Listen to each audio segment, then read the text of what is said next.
Alright, I'm going to show you now how to get attendance details for a single student. And I'm logged in here to Twine as a school administrator. So the first thing I'm going to do is I'm going to find the student that I'm interested in. I'll go right here to the student Zoom.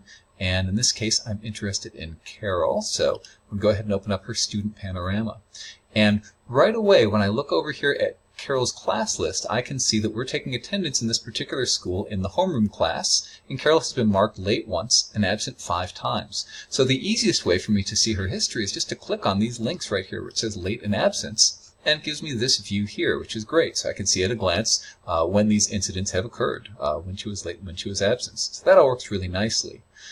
Now, what if you happen to be in a situation where you're taking attendance in multiple different classes, or maybe we want to print this out because this particular view is not designed for printing. We've got a good answer for that too. So still here from Carol's Panorama, we have a built-in progress report.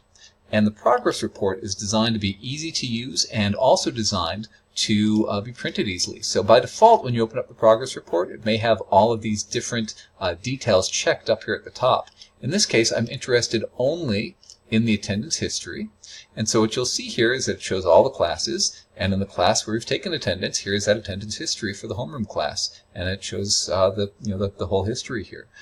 We've got a print button right here in the corner, and so if I wanted to print out and have a copy of this, we've got an easy way of doing that.